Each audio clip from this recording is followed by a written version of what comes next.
السلام علیکم ورحمۃ اللہ وبرکاتہ۔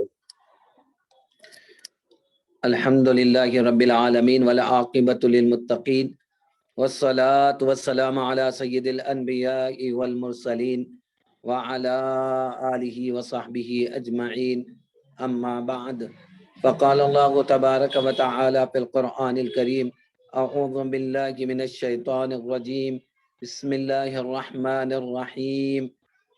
رب اشرح لي صدري ويسر لي امري واحلل عقدة من لساني يفقهوا قولي رب زدني علما نافعا رب يسر ولا تعسر وتمم بالخير برحمتك يا ارحم الراحمين والحمد لله رب العالمين۔ محترم سامعین کرام و ناظرین اعظام، آج کا جو ہمارا سلسلے وار درس جو چل رہا ہے فقہ کا، اس میں ایمان، نیات کا بیان اور عقائد کا بیان چل رہا ہے، اور ایمان مفصل میں ایمان بالرسول کے متعلق ہماری گفتگو چل رہی تھی، تو کچھ بیان رسولوں پر ایمان لانے کا، کچھ تھوڑا سا بیان ہمارا ہو چکا ہے، جیسا کہ ایمان مفصل میں بلیو ان دا ڈیٹیلز میں آمنت باللہ و ملائکتہ و کتبہ و رسولہ، میں ایمان لایا اللہ پر اور اس کے ملائکہ پر اور اس کی کتابوں پر اور اس کے رسولوں پر۔ تو رسولوں پر ایمان لانے کا مطلب کیا ہے اور کس کو کہا جاتا ہے؟ نبی اور رسول کے اندر فرق بتلایا گیا گزشتہ، کہ انبیاء تو بہت ہے لیکن رسولوں کی تعداد محدود ہے، متعین ہے، شارٹ ہے۔ رسول اس کو کہا جاتا ہے جو نیا دین، شریعت اور کتاب لے کر خدا کی بارگاہ سے آئے، اس کو رسول کہا جاتا ہے۔ نبی سابقہ رسول اور نبی اسی کی شریعت کو اپناتے ہوئے نبی نبوت اور تبلیغ کا کام انجام دے، اس کو نبی کہا جاتا ہے۔ تو حاضرین کرام، ایمان بالرسل کا مطلب کیا ہے؟ Description of faith in the messengers of Allah, اس میں سے کچھ بیان ہمارا ہو چکا ہے، اور آج جو درس میں شروع کرنے جا رہے ہیں وہ ہمارے آقائے دو جہاں سرور کائنات صلی اللہ علیہ وسلم کی سیرت کے متعلق ہے، جس کو یوں بھی کہا جا سکتا ہے brief biography of the holy prophet صلی اللہ علیہ وسلم، یعنی حضور علیہ الصلوۃ والسلام کی مبارک زندگی کے پاک حالات، that means virtuous and auspicious life sketch of رسول کریم صلی اللہ علیہ وسلم۔ حضور کی مبارک زندگی کے کچھ حالات آپ کے سامنے آج صاحب کتاب آمنتو برسولہ کے ضمن میں ذکر فرما رہے ہیں، بیان فرما رہے ہیں۔ حضور علیہ الصلوۃ والسلام کی سیرت طیبہ کا بیان ہو رہا ہے، تو سب سے پہلے یہ ذہن میں رکھے کہ اللہ رب العزت نے اپنے نور سے اپنے محبوب کو پیدا فرمایا. آپ کا نور سب سے پہلے پیدا ہوا، اگرچہ کہ آپ آخر میں آئے، ظہور آپ کا آخر میں ہوا، سارے نبیوں کے بعد آخر میں حضور آئے، لیکن ظہور کے اعتبار سے سب سے پہلے ہے اللہ نے، جیسا کہ احادیث مبارکہ میں اس کی تفصیل آئی ہے کہ خلق اللہ اول ما خلق اللہ نوری، سب سے پہلے اللہ نے میرے نور کو پیدا کیا اور پھر نور سے ساری کائنات بنائی گئی. اور نور اور بشر کے بارے میں آج کل اس عقیدے پر، اس نظریے پر بہت سارے ڈسپیوٹس، جھگڑے بھی ہوتے ہیں. کوئی کہتا ہے مسلمانوں میں سے ایک جماعت کہ آپ سرتاپا نور ہے، کوئی کہتا ہے کہ نہیں، آپ کی نورانیت کا انکار کرتا ہے اور بشر بشر بشر کی رٹ لگائے رکھتا ہے. لیکن اللہ تبارک و تعالی خود قرآن کریم میں بھی فرمایا ہے قد جاءکم من اللہ نور و کتاب مبین، کہ تمہارے پاس اللہ کی جانب سے ایک نور اور ایک روشن کتاب آئی ہے. تو نور، پہلے حضور نور بن کر آئے، پھر آپ پر کتاب آئی جو روشن کتاب ہے. تو نور و کتاب مبین اللہ رب العزت نے کہا ہے.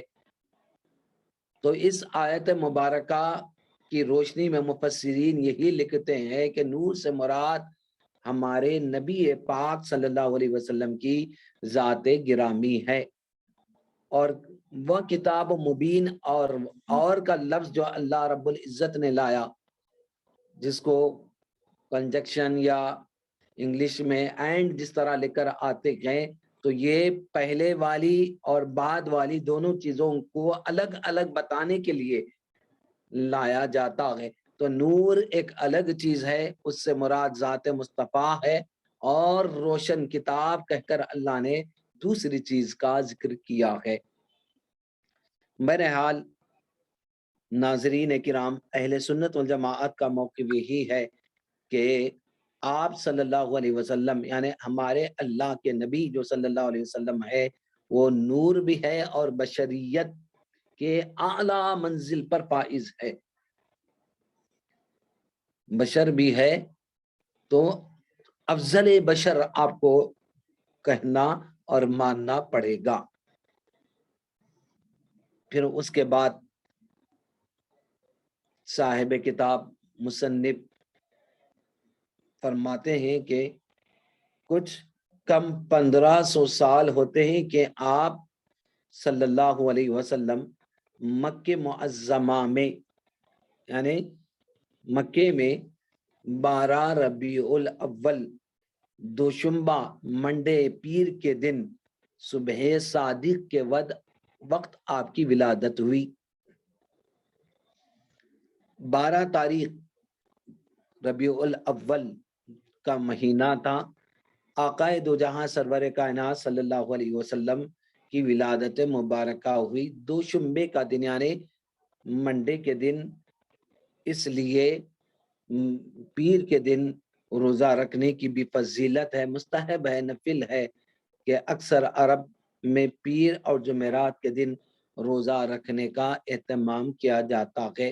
اور خود آقا علیہ الصلوۃ والسلام اپنی میلاد کے دن کا اہتمام کرتے اور پیر کے دن روزہ رکھا کرتے تھے. تو اس کے بارے میں پوچھا گیا تو حضور نے فرمایا فیہ ولدت، میں اسی روز پیدا ہوا، وفیہ انزل علیہ، اور اسی دن مجھ پر قرآن کو اتارا گیا. تو پیر کا دن اس وجہ سے، آپ سے نسبت ہونے کی وجہ سے، آپ سے تعلق رکھنے کی وجہ سے یہ دن بھی بڑی اہمیت رکھتا ہے، اپنے اندر فضیلت رکھتا ہے. تو آپ کی ولادت کہاں پر ہوئی؟ مکۃ المکرمہ میں 12 ربیع الاول، اور تاریخ کے متعلق بھی، ڈیٹ کے متعلق بھی حضور کی ولادت کی اختلاف لوگ کرتے گئے، اور مورخین کے درمیان بھی کچھ اختلاف ہے، لیکن اکثریت یعنی بہت زیادہ جو مورخین کی رائے ہے وہ لکھتے ہیں کہ 12 ربیع الاول حضور علیہ الصلوۃ والسلام کی ولادت مبارکہ ہوئی۔ اس وجہ سے اسی قول کو زیادہ معتبر مانا جاتا ہے، اور ساری دنیا میں 12 ربیع الاول ہی کو حضور کی یوم ولادت منائی جاتی ہے۔ پھر مزید لکھتے ہیں کہ آپ حضور علیہ الصلوۃ والسلام خاندان قریش اور حضرت اسماعیل علیہ السلام کی اولاد میں سے ہے۔ تو قریش جو مکے کا افضل ترین قبیلہ تھا، خاندان، اس خاندان سے اللہ رب العزت نے آپ کو چن کر آخری نبی اور امام الانبیاء بنا کر بھیجا، اور سلسلہ نسب حضور کا جو سلسلہ ہے، کڑی ہے، وہ حضرت اسماعیل علیہ السلام تک جاتی ہے۔ ایک روایت میں آپ کو سنا دوں کہ یہ بھی آتی ہے کہ جبرائیل امین حضور علیہ الصلوۃ والسلام کی شان میں خود آ کر کہتے ہیں کہ میں نے زمین و آسمان کو الٹ پلٹ کر کے سب کچھ دیکھ لیا، چھان لیا، لیکن آپ سے بڑھ کر کسی کو میں نے افضل ترین نہیں پایا۔ تو اللہ تبارک و تعالی نے آپ سب سے اعلیٰ اور افضل ہے، تو آپ کو بھیجنے کے لیے اللہ نے افضل ترین، سب سے معزز ترین خاندان، فیملی میں سے اللہ نے آپ کو کیا ہے، چن کر بھیجا۔ چلیے پھر مزید صاحب کتاب مصنف رائٹر لکھتے ہیں کہ آپ کے اجداد کے نام 4 پشتک، جن کو عام طور پر 4 کرسی، 4 چیئرس، عام طور پر 4 کرسی کہتے ہیں، یعنی آپ کے دادا، پردادا اور اس سے پہلے کے دادا، اس طرح 4 پشتوں تک، یعنی 4 دادا ان تک آپ کے اجداد کا نام کیا ہے، یہ ہے۔ اور کم از کم اتنا یاد رکھنا ہر مسلمان کے لیے فضیلت کا باعث ہے۔ فرمایا گیا کہ محمد صلی اللہ علیہ وسلم بن عبداللہ آپ کے والد ہے، آپ کے دادا بن عبد المطلب، پردادا بن ہاشم بن عبد مناف، یہ 4 نام جو خاندان آپ کے داداؤں کے ہے، وہاں تک یہ آپ کے نام یاد رکھنا یہ بھی فضیلت کا باعث ہے۔ جو کوئی ہمارے نبی کے صلی اللہ علیہ وسلم کے سلسلے کو، خاندان کے نیمز کو یاد رکھتا ہے، اس پر جہنم حرام کر دی جاتی، فضیلت کا باعث ہے، فضائل میں بیان کیا گیا ہے۔ تو ناظرین، یوں حضور علیہ الصلوۃ والسلام کا نام محمد بن عبداللہ بن عبد المطلب بن ہاشم بن عبد مناف، یہ سلسلہ 4 فیملیز تک آگے تک جا رہا ہے۔ چلیے پھر آپ کی والدہ ماجدہ یعنی مدر کا نام بی بی آمینہ بنت وہب رضی اللہ تعالی عنہا ہے۔ آپ کو اللہ تعالیٰ کے سوا کسی نے تعلیم نہیں دی، کیا نبی پاک صلی اللہ علیہ وسلم، یہ عقیدہ بہت لازم اور ضروری ہے کہ اللہ تبارک و تعالی نے جتنے نبی آئے، اور خود ہمارے نبی جو امام الانبیاء صلی اللہ علیہ وسلم ہے، اللہ نے براہ راست تعلیم اور تربیت کی ذمہ داری خود اللہ رب العزت نے لی۔ آپ کا کوئی استاذ نہیں ہے، اگر استاذ ہوتا تو پھر استاذ کا مقام بڑھ جاتا. اللہ نے نہیں چاہا کہ کوئی نبی کسی استاذ کے پاس جا کر جانب ادب طے کرے، شاگرد بنے، ان سے تعلیم حاصل کرے اور ان کو صحرا مل جائے بنانے کا، پڑھانے کا. اللہ نے کسی نبی کو کے لیے استاذ بنایا ہی نہیں ہے، بلکہ براہ راست اللہ نے تعلیم اور تربیت کی ذمہ داری اپنے اوپر لی. اور جیسا کہ خود آقا علیہ الصلوۃ والسلام سے پوچھا گیا کہ کس نے آپ کو تربیت دی، تو حضور علیہ الصلوۃ والسلام نے فرمایا ادبنی ربی، مجھ کو میرے رب نے تعلیم دی، فاحسن تادیبی، بہترین تعلیم اور تربیت مجھ کو دی. اور قرآن نے بھی اس کی طرف اشارہ کیا. سورہ رحمان کو آپ پڑھیے، الرحمن علم القرآن خلق الانسان علمہ البیان الشمس والقمر الرحمن علم القرآن. رحمان نے قرآن کو سکھایا. الرحمن علم القرآن خلق الانسان، انسان کو پیدا کیا، یعنی حضور علیہ الصلوۃ والسلام مراد ہے. علمہ البیان، آپ کو بیان کرنا سکھایا. بیان سے مطلب مفسرین لکھتے ہیں اس آیت مبارکہ کی تفسیر میں کہ انسان جو افضل ترین، جس سے انسانیت کو انسانیت ملی، انسان کو انسانیت ملی، اس سے مراد حضور کی ذات ہے. اور علمہ البیان، آپ کا بیان کرنا سکھایا، یعنی جو کچھ بھی ہوا، ما کان و ما یکون، جو قیامت تک ہونے والا ہے، اللہ نے ساری چیزوں کی تعلیم ہمارے نبی پاک صلی اللہ علیہ وسلم کو دے دی.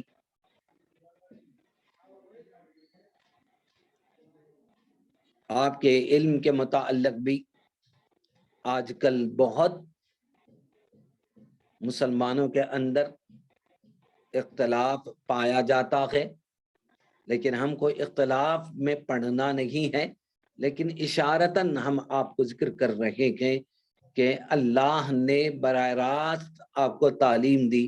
جب اللہ نے تعلیم دی تو پھر ان کی برابری ان کے علم میں کیا، ان کے کمال میں، ان کی رفعت میں، ان کی بلندی میں، ان کی شان میں کون برابری کر سکتا ہے. وَعَلَّمَكَ مَا لَمْ تَكُنْ تَعْلَمْ تک اللہ رب العزت نے کہا، ہم نے وہ آپ کو سکھا دیا، وہ ساری چیزیں آپ کو ہم نے تعلیم دے دی جو آپ نہیں جانتے تھے. تو اللہ نے براہ راست تعلیم اور تربیت فرمائی ہمارے نبی پاک صلی اللہ علیہ وسلم کی. چلیے اس کے بعد صاحب کتاب رائٹر آف اہل خدمات شرعیہ لکھتے ہیں کہ حضور علیہ الصلوۃ والسلام کو 40 سال کی عمر میں اللہ تعالی کی طرف سے نبوت کا اعلان کرنے کا حکم ہوا.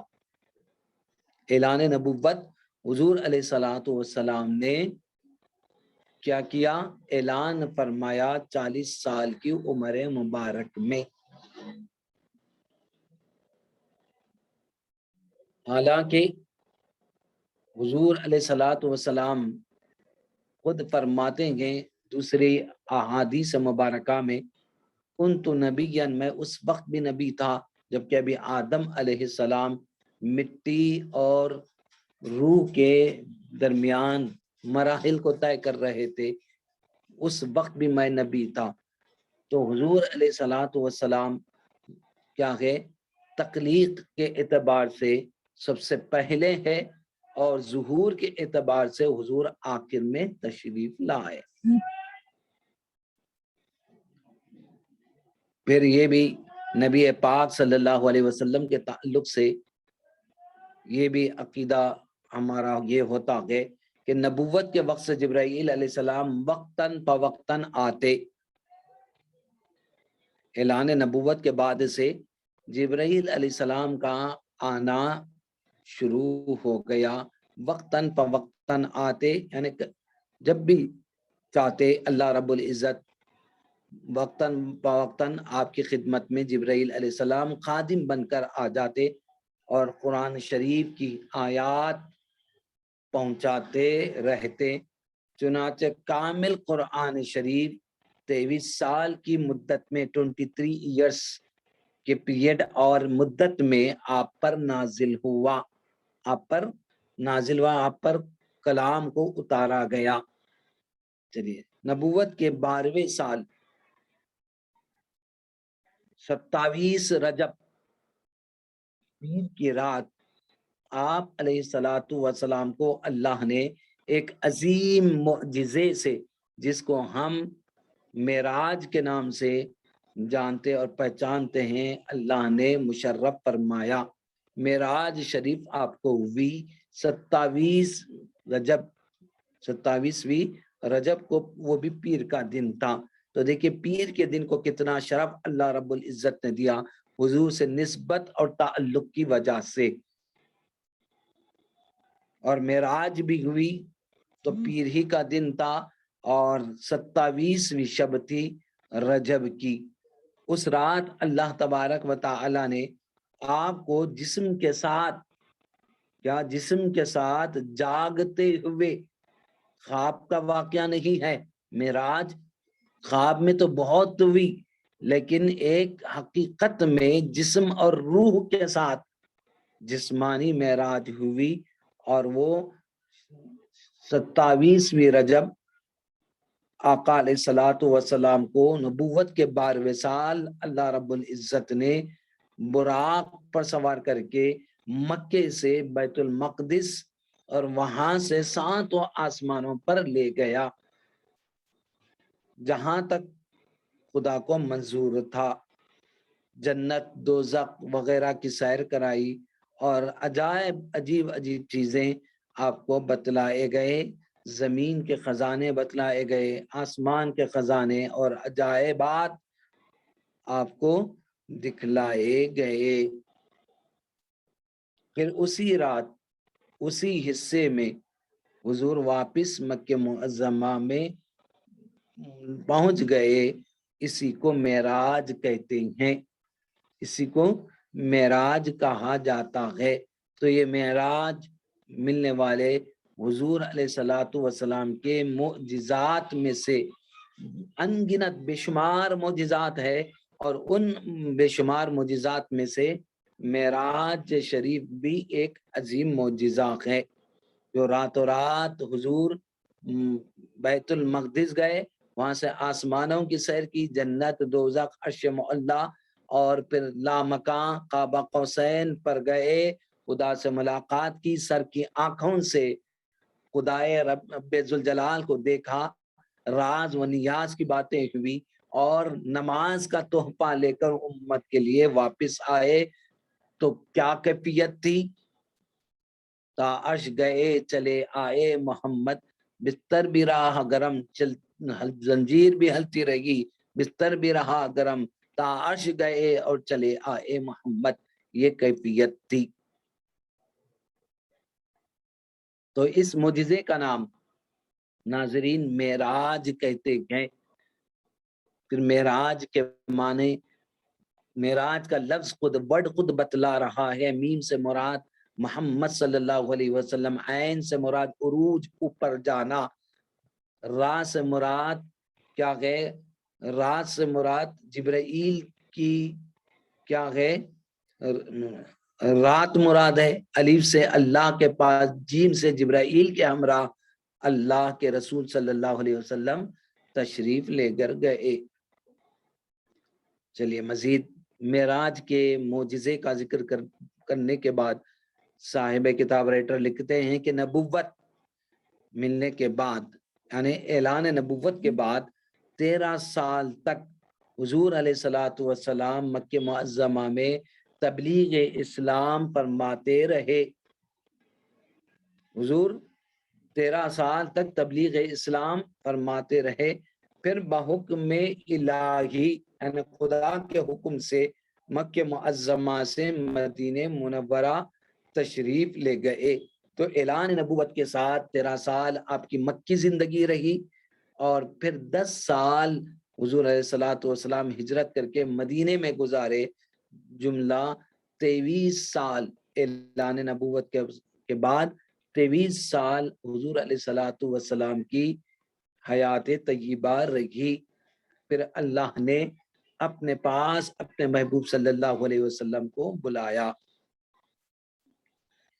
تو حکم الہی سے مکہ معظمہ سے مدینہ منورہ تشریف لے گئے، اور اس تشریف لے جانے کو ہجرت کہا جاتا ہے، اور تمام انبیاء کی یہ سنت مبارکہ ہے. ہجرت تمام نبیوں کی سنت مبارکہ ہے، حتیٰ کہ ہمارے نبی پاک صلی اللہ علیہ وسلم نے بھی ہجرت فرمائی.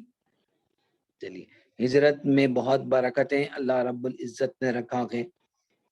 مدینہ منورہ میں 10 سال اقامت فرمانے کے بعد 12ویں ربیع الاول پیر ہی کے دن عالم جاودانی کو رونق افروز ہوئے.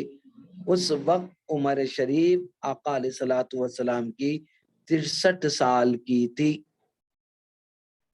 تو حضور کا یہ بھی معجزہ ہے.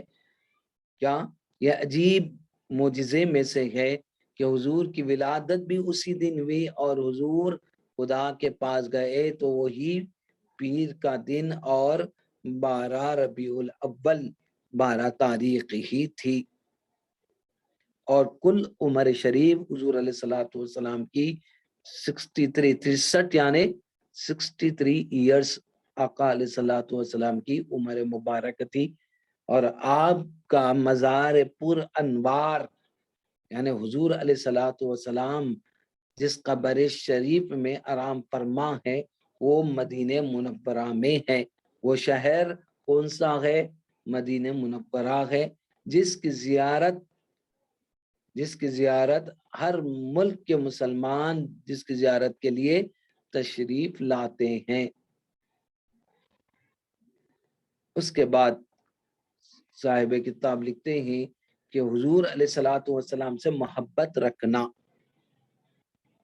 آپ کو اپنی جان سے زیادہ، اپنی مال سے زیادہ، اولاد سے سب سے زیادہ عزیز جاننا، یہ مدار ایمان، اور آپ پر درود شریف پڑھتے رہنا موجب کمال ایمان ہے. یعنی کامل مومن ہونے، کامل ایمان والے ہونے کی علامت ہے. آپ پر کثرت کے ساتھ درود پڑھا جائے اور یہ کیفیت ہو جائے میں سو جاؤں یا مصطفیٰ کہتے کہتے، کھلے آنکھ صلی اللہ کہتے کہتے. تو حضور علیہ الصلوۃ والسلام سے محبت رکھنا یہ ایمان کی شرط ہے، ایمان کا تقاضا ہے. حضور سے محبت رکھنا، عقیدت رکھنا، بانحانہ عقیدت، اور اتنی عقیدت، اتنی محبت، اپنی جان، اپنے مال اور اولاد سب سے زیادہ عزیز حضور کی ذات کو بنا لیا جائے، تب جا کر ایمان کامل ہوتا ہے. محبت رسول صلی اللہ علیہ وسلم کے بغیر ہمارا دعوی ایمان درست ہوگا، نہ کوئی عمل قابل قبول ہوگا. جیسا کہ کسی نے کیا خوب کہا ہے، محمد کی محبت دین حق کی شرط اول ہے، اسی میں ہو اگر خامی تو سب کچھ نامکمل ہے.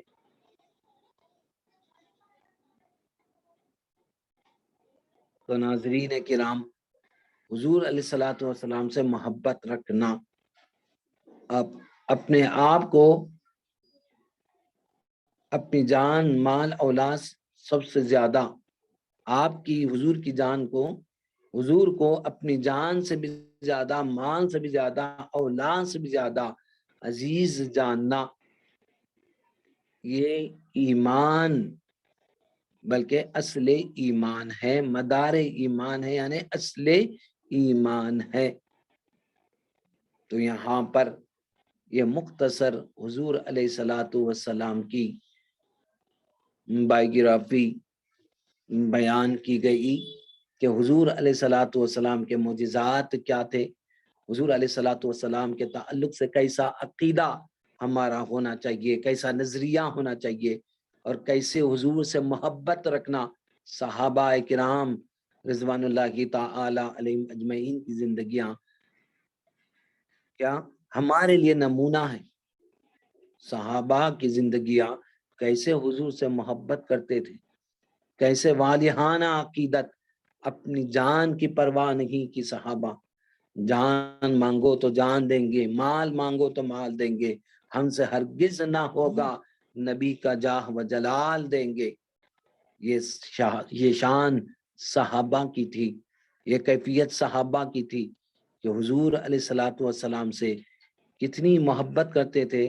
میں آپ کو بخاری شریف میں روایت جو آئی ہے اس کو سنا رہا ہوں کہ آقائے دو جہاں سرور کائنات صلی اللہ علیہ وسلم عروہ بن مسعود ثقفی رضی اللہ تعالیٰ عنہ روایت کرتے ہیں کہ میں مکے والوں کی جانب سے جاسوس بن کر مدینہ گیا تاکہ حضور علیہ الصلوۃ والسلام جو مسلمانوں کے آقا اور امام ہیں، کیا میں ان کی کیفیت اور ان کے صحابہ کی کیفیت کا جائزہ لوں۔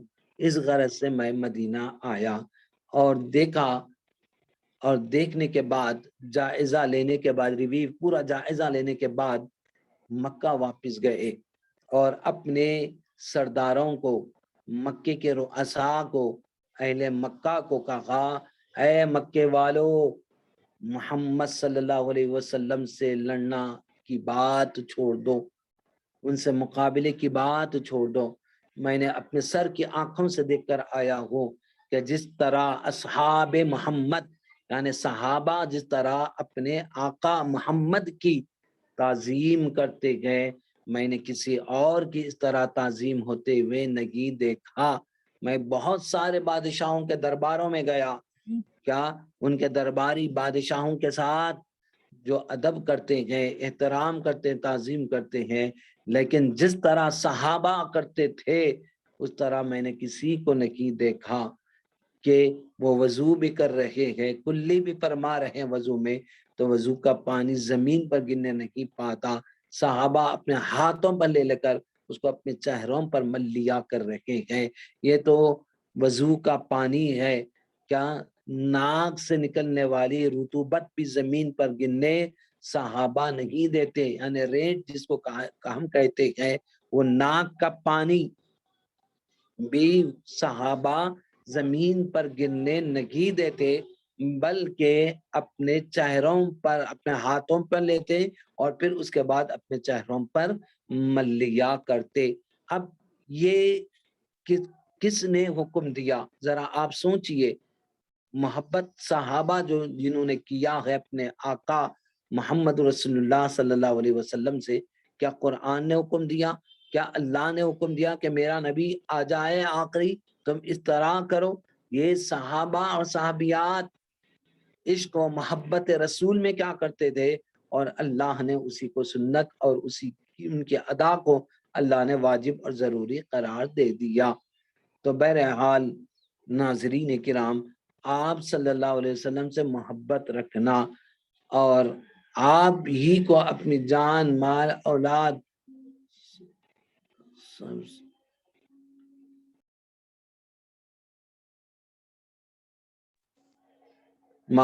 سب سے زیادہ عزیز اور سب سے زیادہ محبت کرنا، یہ ایمان بالرسول کا تقاضا ہے۔ اس کے بغیر ذرہ برابر بھی اگر محبت میں، ادب میں، تعظیم میں کمی واقع ہو جائے تو پھر ہمارا غلط ہو جائے گا، ہمارا دعوی ایمان کرنا درست نہیں سمجھا جائے گا۔ اور اس کی محبت کی نشانی کیا ہے کہ آپ کو یاد کیا جائے، آپ کا ذکر کیا جائے، آپ کا تذکرہ کیا جائے، بار بار آپ کو یاد کیا جائے۔ کیا یہ کیا ہے؟ محبت کی نشانی، کیا جس سے اگر ہم کو دنیا کے کسی سے محبت ہو جائے، دنیا کی کسی چیز سے محبت ہو جائے تو اٹھتے بیٹھتے اسی کی فکر ہم کو لگ جاتی ہے، طاری ہو جاتی ہے، اسی کی فکر میں ہم ڈوب جاتے ہیں، اور لوگوں کے سامنے جب ذکر کریں گے اسی چیز کا ذکر، اسی چیز کا تذکرہ ہم کرتے ہیں۔ تو ایمان بالرسول کا تقاضا بھی یہی ہے، جب ہم اللہ اور اس کے رسول کو جب مان چکے ہیں اور ان پر ایمان لا چکے گئے تو ان سے محبت بھی رکھی جائے، اور جب ان کے ساتھ محبت بھی رکھتے گئے تو ان کا اٹھتے بیٹھتے ذکر بھی ہو، کیا اٹھتے بیٹھتے ان کا تذکرہ ہو، انہی کے گن گائے جائے، انہی کا تذکرہ کیا جائے، انہی کا ذکر کیا جائے۔ اور اس کا بہترین طریقہ یہی ہے کہ کثرت کے ساتھ درود شریف پڑھا جائے، جس کے بے شمار فضائل ہیں، اتنی فضیلتیں ہیں۔ ہر عمل اس کے اندر ریاکاری ہو سکتی ہے، دکھاوا ہو سکتا ہے اور وہ رد ہو سکتا ہے، لیکن ایک عمل ہے جو جس میں صرف قبولیت ہی قبولیت ہے۔ جس طرح پڑھا جائے، جیسا بھی پڑھا جائے، جس انداز میں پڑھا جائے، وہ درود پاک قابل قبول ہی ہے، قابل قبول ہے، قابل قبول۔ تو درود پاک کی بڑی فضیلت ہے۔ درود پاک کا پڑھنا ہم کچھ مقرر کر لے، وظیفہ بنا لے دن اور رات میں، کہ ہم 100 مرتبہ پڑھیں گے، یا 200 مرتبہ پڑھیں گے، یا 300 مرتبہ پڑھیں گے، یا 400 مرتبہ پڑھیں گے، یا 500 مرتبہ پڑھیں گے۔ کم از کم بزرگان دین اور علماء لکھتے ہیں کم از کم 500 مرتبہ درود پاک پڑھا جائے۔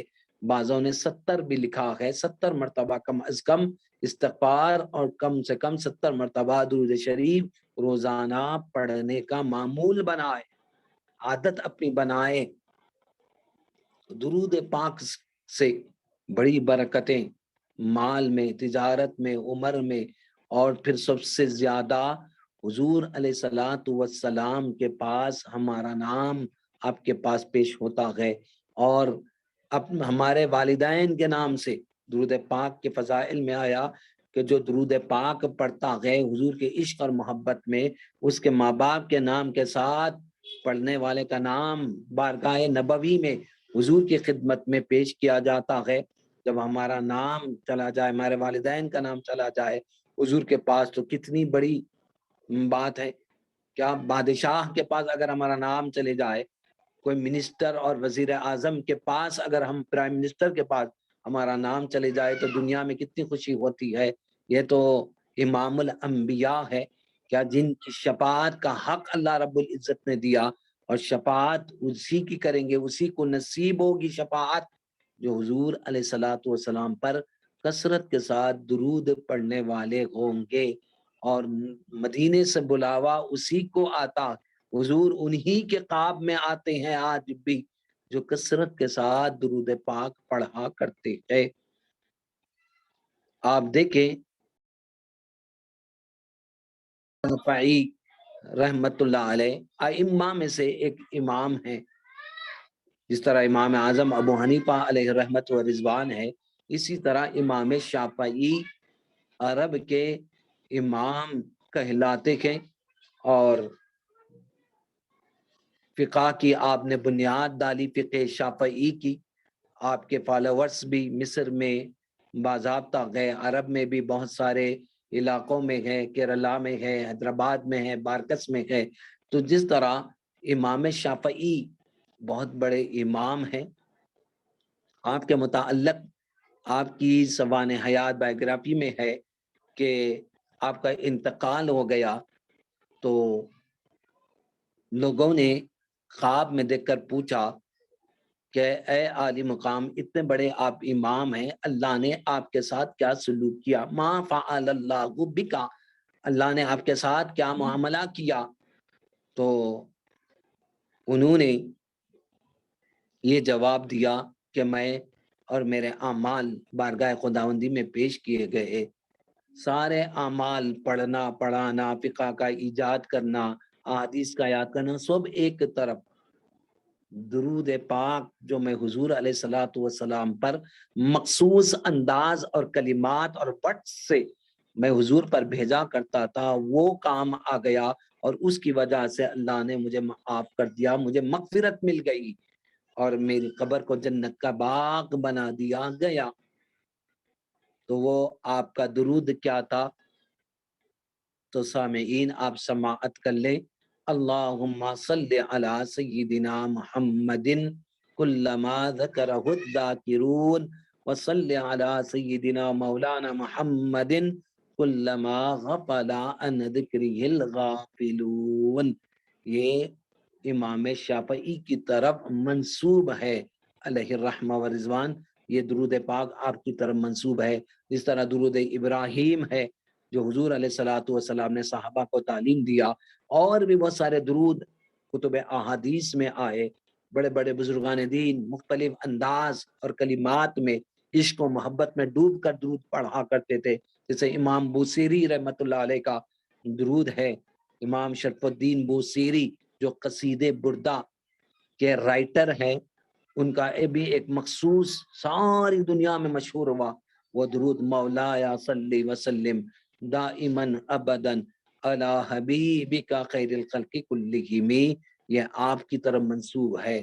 تو امام شافعی کا بھی اس طرح منسوب ہے. آپ مختصر جو ہے درود پاک زیادہ سے زیادہ کم وقت میں پڑھ لے، چلتے پھرتے پڑھیں، عادت بنائے.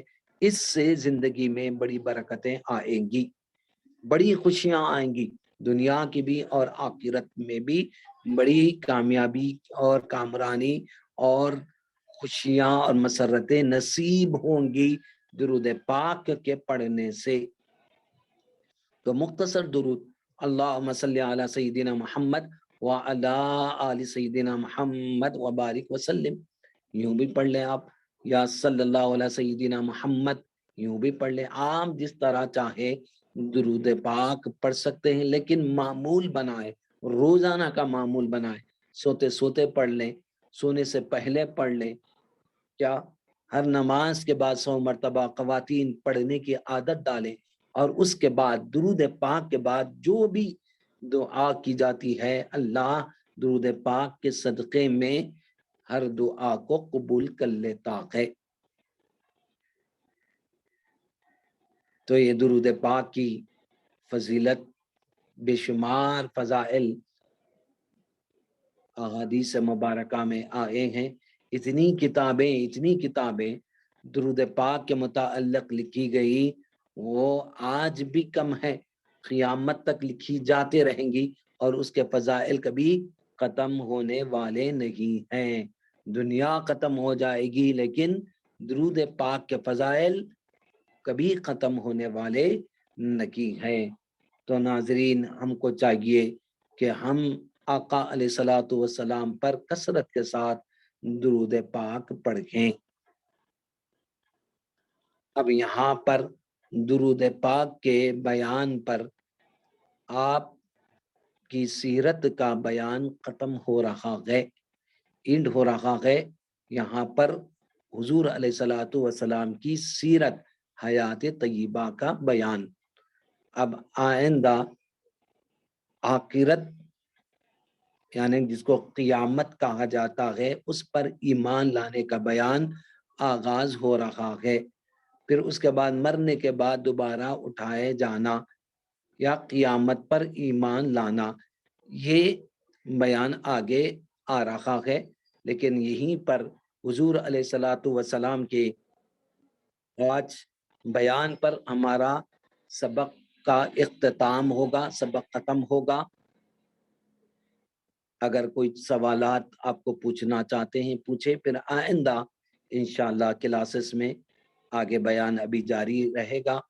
قیامت پر ایمان لانے کا مطلب کیا ہے، دوبارہ اٹھائے جانے کا مطلب کیا ہے، تقدیر کے متعلق جو باتیں اس کتاب میں درج کی گئی ہے وہ آپ کے سامنے تفصیل کے ساتھ اور وضاحت کے ساتھ کچھ ایکسپلین اور تشریح اور احادیث مبارکہ کی روشنی میں آپ کے سامنے انشاءاللہ تعالی رکھی جائیں گے. اب کچھ سوالات ہیں تو آپ سوالات کر لیں انشاءاللہ تعالی. اب اس کا بیان ابھی طویل ہے اور پورا اس ایک نشست میں بھی کنٹینیو یہ پورا نہیں ہو سکتا، اس لیے ہم یہاں پر رسول پاک صلی اللہ علیہ وسلم کی سیرت پر اپنے بیان کو ختم کر رہے ہیں.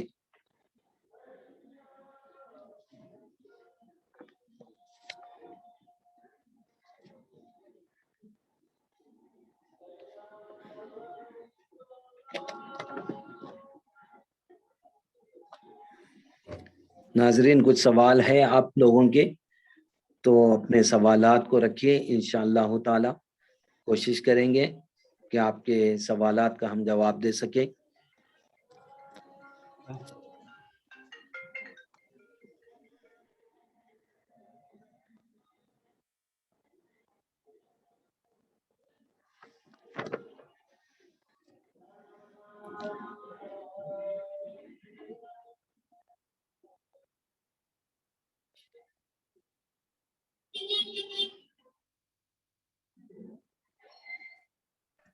السلام علیکم حافظ صاحب، جزاک اللہ، اللہ وعلیکم تعالیٰ السلام ورحمۃ اللہ وبرکاتہ۔ طریقہ وغیرہ سارے آپ کو معلوم ہو جائیں گی، واقف ہو جائیں گے، اور اس کو صحیح اصول، ضوابط اور شرائط کے ساتھ نماز، روزہ، دیگر دین کے احکام آپ ادا کر سکیں گے۔ ورنہ پھر آپ اپنی مرضی سے آپ عمل کر رہے ہیں اور پھر اس کا اجر و ثواب بھی نہیں ملتا، پھر وہ قابل قبول بھی نہیں ہوتی۔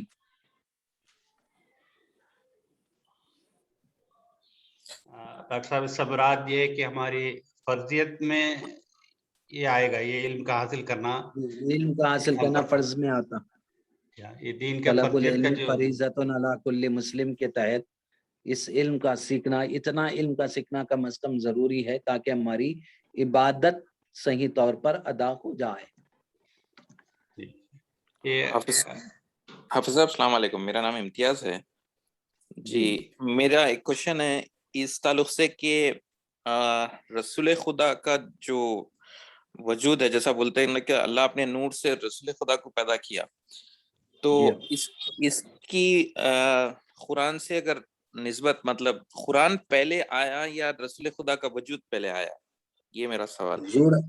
حضور علیہ الصلوۃ والسلام پہلے تشریف لائے، جیسا کہ قرآن کریم کی جو آیت مبارکہ 6ویں پارے میں جو پڑھی گئی آپ کے سامنے کہ قد جاءکم من اللہ کی، تمہارے پاس اللہ کی جانب سے ایک نور اور روشن کتاب آئی ہے۔ اور پھر دیگر احادیث مبارکہ میں آیا اول ما خلق اللہ نوری، سب سے پہلے اللہ نے میرے نور کو پیدا فرمایا۔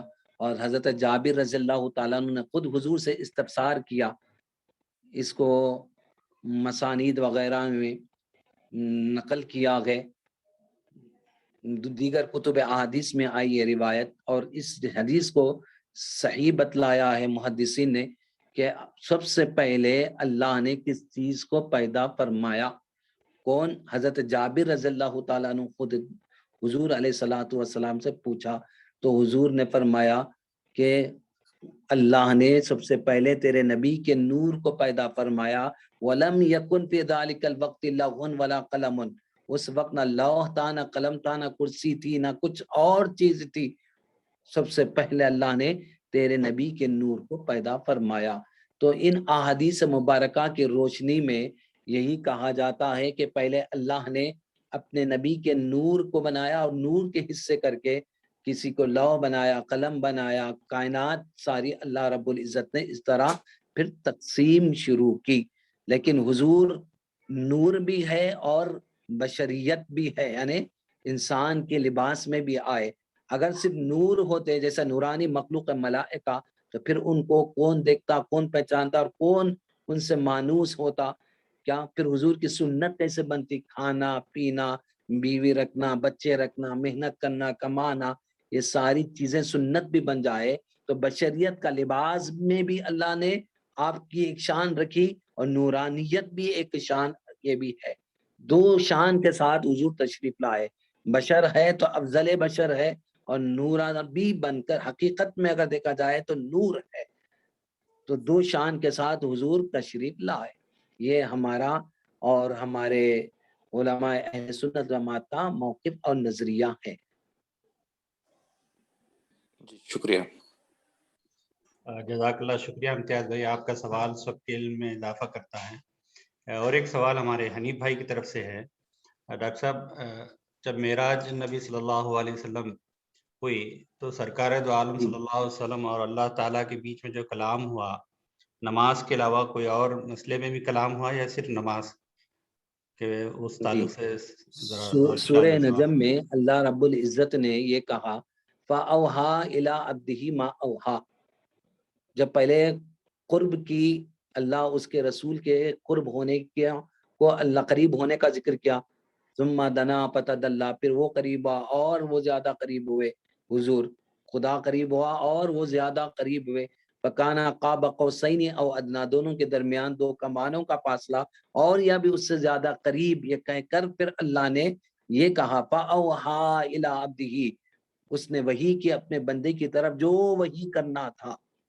کیا؟ جو وحی کرنا تھا. اب کیا وحی کی؟ وہ راز میں ہے، وہ کوڈ میں، وہ راز ہے. کیا؟ ایک سیکریٹ ہے. اللہ اس کے رسول صلی اللہ علیہ وسلم ہی بہتر جانتے ہیں.